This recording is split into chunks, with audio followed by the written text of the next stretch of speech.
શ્રીમદ ભાગવત કથામૃત સ્કંદ 8 મન્વંતર લીલા વામન અવતારની કથા. કશ્યપ ઋષિના કહેવાથી અદિતિ ઉત્તમ પયોવ્રત શરૂ કરે છે. આ વ્રત શા માટે કરવાનું? વ્રતનું લક્ષ્ય એ છે કે જગત ભૂલાય અને પરમાત્માના દર્શનમાં સ્મરણમાં તન્મયતા થાય. કેટલાકને મન વ્રત કરવું એટલે દાળ ભાત ખાવા નહીં, પણ સાબુદાણા બટાટા ખાવા. સાબુદાણા ખાવાથી વ્રત પરિપૂર્ણ થતું નથી. વ્રતનું લક્ષ્ય છે વિષયાકાર વૃત્તિનો વિનાશ. મન શ્રી કૃષ્ણાકાર બને તે માટે વ્રત કરવાનું છે. ઉપ એટલે સમીપ, વાસ એટલે રહેવું. મનથી પરમાત્માની સમીપ, પરમાત્માના ચરણમાં, પ્રભુના નામમાં રહેવું, તેને જ ઉપવાસ કહે છે. ફક્ત ફળાહારથી ઉપવાસ થતો નથી. ફળાહાર સાથે પરમાત્માનું ધ્યાન સ્મરણ કરવાથી ઉપવાસ થાય છે. ઉપવાસ જગતને ભૂલવા માટે, પરમાત્માના દર્શનમાં સ્મરણમાં તન્મય થવા માટે છે. પરમાત્માએ બધાને ધન આપવામાં થોડી વિષમતા કરી છે. કોઈને વધારે તો કોઈને ઓછું આપ્યું છે, પણ ભગવાને મન તો બધાને સરખું જ આપ્યું છે. મન પાપ કરવા માટે નહીં, ખરાબ વિચાર કરવા માટે નહીં, પણ પરમાત્માનું ધ્યાન કરવા માટે, પવિત્ર વિચાર કરવા માટે આપ્યું છે. મન વિષયોનું ચિંતન કરે તો વિષયાકાર બને, અને નારાયણનું ચિંતન કરે તો નારાયણાકાર બને છે. 12 દિવસનું વ્રત પૂરું કરી ત્રયોદશીના દિવસે ઉદ્યાપન પછી રાત્રે પ્રસાદ ગ્રહણ કરી અદિતિ માતા સૂતેલા હતા. ત્યારે સ્વપ્નમાં ચતુર્ભુજ નારાયણ ભગવાનના દર્શન થયા છે. મનની પરીક્ષા જાગૃત અવસ્થામાં નહીં, પણ સ્વપ્નમાં થાય છે. તમને સ્વપ્નમાં જે યાદ આવે તો માનજો કે મન ત્યાં ફસાયેલું છે. સ્વપ્નમાં નારાયણનું સ્વરૂપ દેખાય, સ્વપ્નમાં ભગવાનના નામનો જપ થાય, સેવા થાય, ત્યારે સમજવું કે અંદરથી મને ભક્તિનો થોડો રંગ લાગ્યો છે. અદિતિ સ્વપ્નમાં ભગવાનના દર્શન કરે છે અને સ્વપ્નમાં જ સ્તુતિ કરે છે. પ્રભુ, આપ યજ્ઞપતિ છો, લક્ષ્મીના સ્વામી છો, જગતના પતિ, અને તત્વદ્રષ્ટિથી મારા પણ પતિ આપ જ છો. પતિ શબ્દનો અર્થ થાય છે જે કાળથી રક્ષણ કરે છે, જે કાળથી બચાવી શકે, એ જ સાચો પતિ છે. જીવ માત્રના સાચા પતિ નારાયણ છે. અદિતિને પ્રભુએ આજ્ઞા કરી કે તમે મારા દર્શન બરાબર કરો. તમે આ સ્વરૂપને આંખમાંથી અંદર ઉતારો. મારા આ ચતુર્ભુજ સ્વરૂપનું ધ્યાન પતિના શરીરમાં કરશો તો હું તમારે ત્યાં પુત્ર રૂપે પ્રગટ થઈશ.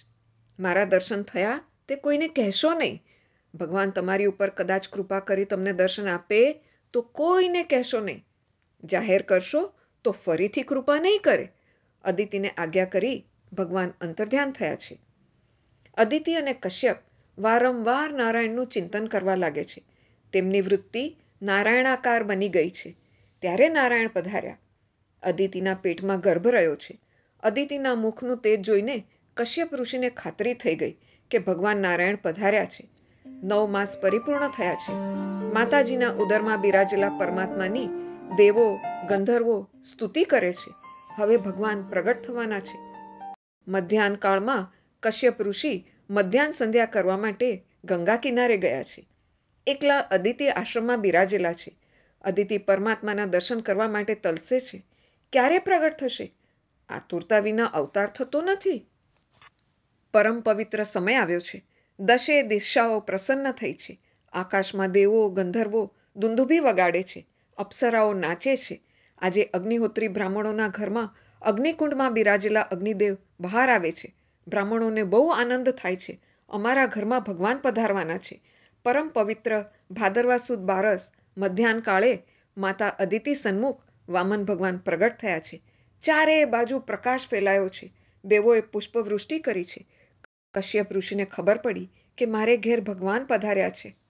સંધ્યાદિક નિત્યકર્મ પૂર્ણ કરી દર્શનની આતુરતાથી તે દોડવા લાગે છે.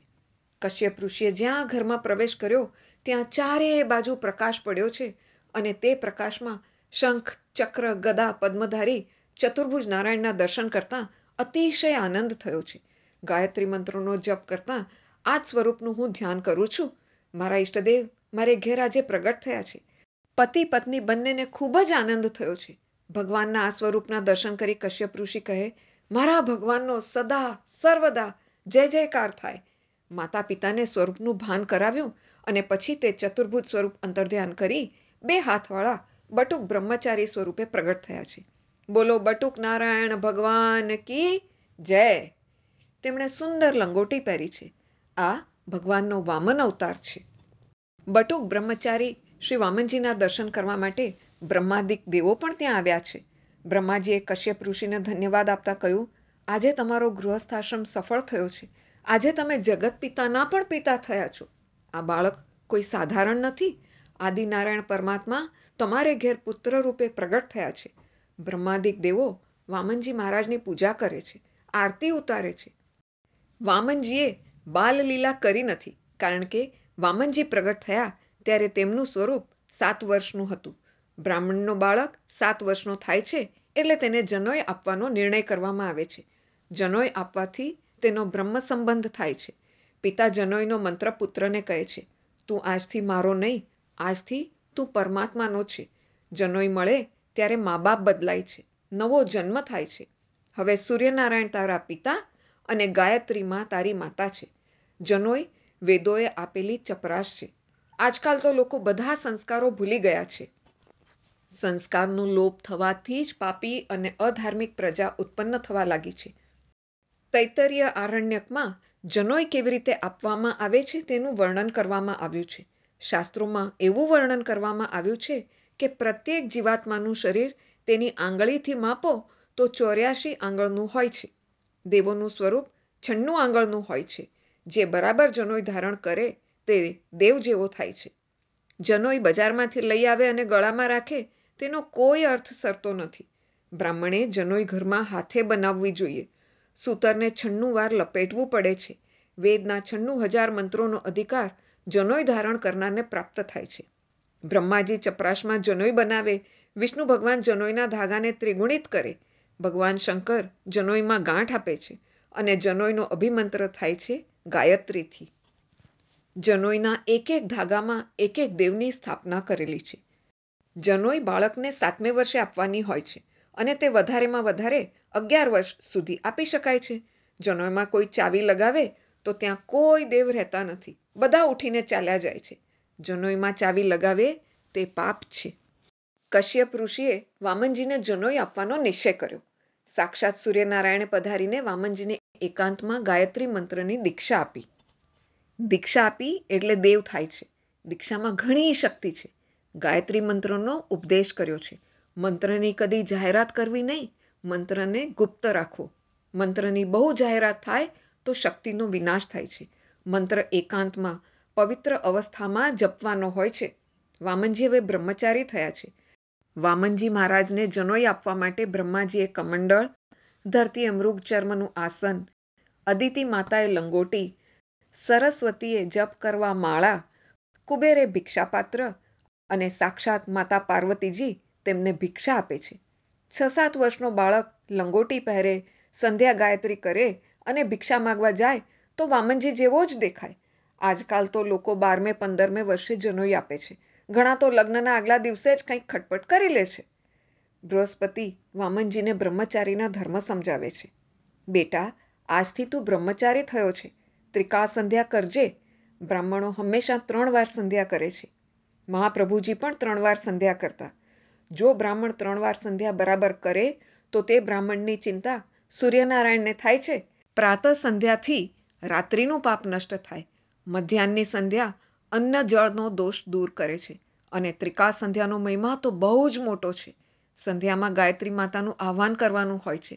માં, તમે મારા હૃદયમાં રહેલ વિકાર વાસનાનો નાશ કરો. સંધ્યામાં પ્રાયશ્ચિત થાય છે. સંધ્યા સમાન કોઈ શ્રેષ્ઠ સત્કર્મ નથી. સંધ્યામાં ભક્તિ છે. સંધ્યામાં જ્ઞાન છે.